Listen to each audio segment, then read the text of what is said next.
So if you're trying too hard, that's another reason why she would reject you or not be interested in you, because it feels like an invasion of her space. Women are pretty much at the core of it all. We have a lot of needs. Sorry, but we have a lot of needs. But the first one.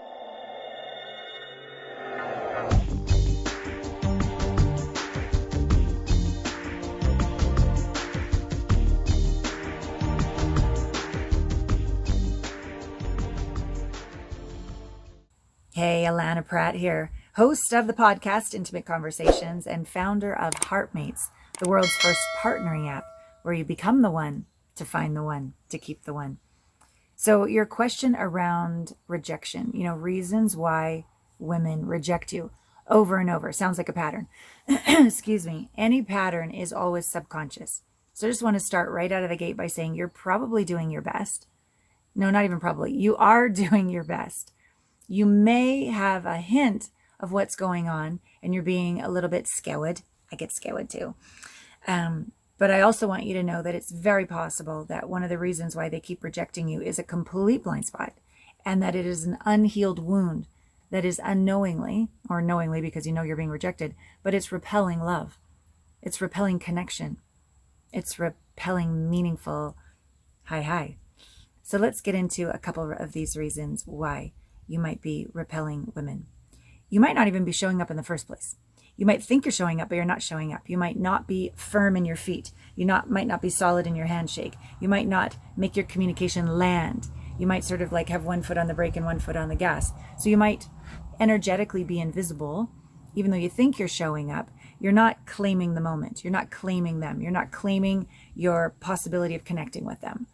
And you're doing that because you're afraid to get hurt.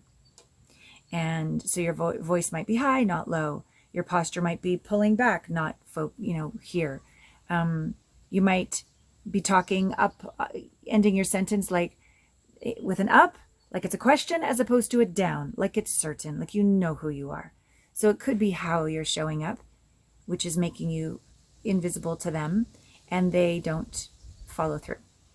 Another reason why women may be rejecting is the opposite. You come on too strong, and you get attached to the result, and you're trying too hard, and you're not present to what's actually going on. So what you have to say has nothing to do with what she's actually doing. So it sounds more like a line, and you're way off in the future that you want to manifest, and you're not actually present that she just tripped, or present that she has a little face of, her mouth is a little, so she's a little concerned about something. Probably not you, but you want to be aware of these things.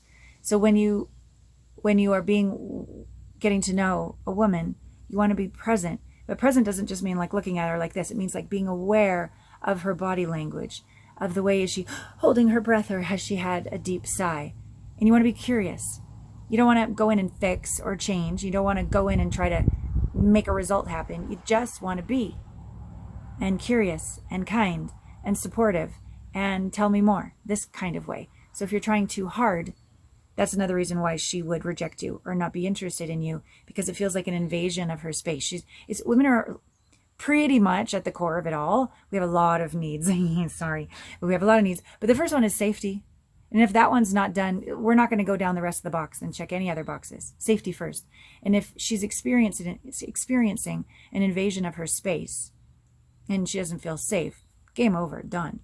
So get curious about, ask how could I make her feel so safe, seen, and understood? Like, that's a great question to go into as you get to know somebody. Okay. So another reason that a woman might be rejecting you is however you're being is not, okay, however you're being doesn't feel up under her. It doesn't feel like a contribution. It doesn't feel like support. It doesn't feel like an addition to her life. It feels like the opposite. It feels like a drain. It feels like a drag. Like you maybe want too much of her attention. Or as soon as she says something, you don't say, oh, tell me more. You say, well, when I did that. So you didn't really acknowledge or listen. You just went into, it's all about you. Maybe when there's a misunderstanding, or like, let's say you're dating for a while, or even in that main conversation, if there's a misunderstanding and you feel hurt and you like shut down or check out or go crickets and tumbleweeds, and then finally text her back or finally ask for the next date or finally engage in the conversation again, she's going to intuit that, wow, when there's an emotion, he doesn't do very well. He shuts down, he leaves, he hides, he goes fake. So that could be another reason why a conscious woman would reject you or not want to have a second date or stay dating with you, is that in a conscious partnership, both people are going to get owies. We're going to step on each other's fingers. We're going to piss each other off, right? The idea is when that happens, okay, take a beat, take a pause, but how quickly can you repair? How quickly, even in the moment, can you say, ouch, I'm absolutely sure you didn't mean it this way. Or I'm pretty sure you didn't mean it this way because, I don't know, maybe they did. Okay, middle of the sentence, that one really, really hurt my heart. Please just give me a moment because I'm committed to being present, but I'm feeling like I just want to run away right now. I don't know, some version of real. And then end of the sandwich could be, thank you for your grace for just giving me a minute. I'm just going to go for a walk around the block. I will be back. I don't run. I don't give up. I am here. I do love you. I just need a moment. Some version of your version of that. If you're in a relationship already, this kind of idea. Because if a woman can't just be, frankly, if a man just can't be, if either partner is just being real and the other one can't on some level learn how to sit in the fire, learn how to breathe, learn how to communicate and say, did you mean this or did you actually mean that? Like ask a question, be curious, don't assume. Or if you've really got triggered, take a moment to regulate your system and come back to the conversation. But say you're going to come back to the conversation. Don't go, I'm out of here, screw you, right? Then how do you come back? It's even harder. Then you're kind of ashamed and it's weird and walking on eggshells. So long story short, that would be like the last reason for this video anyways, that she may be rejecting you is you haven't developed the capacity to sit in the fire in discomfort with another. And that only means you haven't learned to sit in the fire in discomfort with yourself. It means you reject yourself. It means you haven't forgiven yourself. It means you judge and criticize yourself. It means as soon as a feeling comes up, you shut her down, get on social media. Or maybe you slam the wall. I don't know what you do. But there's a growth required in your ability to be with your own emotions. Feel them all the way through back to calm again.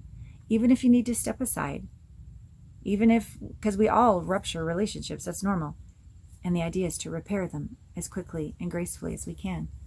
So the better you can get at doing the same on the inside with your intimate relationship with yourself, as soon as a feeling comes up where you're scared or ashamed or mad or sad, and you're like, oh, no, I'm totally fine. Fine. No, I'm not actually. Catch yourself. I'm actually in your date, or in your relationship, I'm actually terrified to tell you this, but I'm just so ashamed by what would happen this week at work. And then a healthy partnership might be, she might say, tell me more. And you'd be vulnerable and you'd get each other. And through this discomfort of vulnerability, you'd become closer. So if that is a skill that perhaps is the reason why you're being rejected, that's my superpower. My Allana Pratt Method Coach's superpower. We'd love to support you. So check us out at allanapratt.com. We have lots of complimentary resources, including an intimacy blind spot assessment that might give you more insight into this pattern of being rejected or the fear of it. Sometimes that P.S. Sometimes the fear of being rejected creates it, because whatever your energy is focused on, and you're focused on your worst case scenario, and you're contracting the way you think, and you're contracting your body, and you're afraid, don't let this happen. Sometimes that's a reason why we get rejected again, is that we literally go out in the world. I sure hope I don't get rejected. I sure hope I don't get rejected. And what does the universe hear? Something about getting rejected? It gives you more experiences of being rejected. It could be that the only point of view you have is not to get rejected. If you shift that point of view to what would it take to be accepted, to connect, and have that be what you say in your mind's eye as you walk out into life. What would it take to have a meaningful connection and a friggin' amazing day today? Heart open, meeting amazing people. Like, ask that question instead of, hope I don't get rejected, and see what happens. Yeah? All right. I look forward to supporting you more.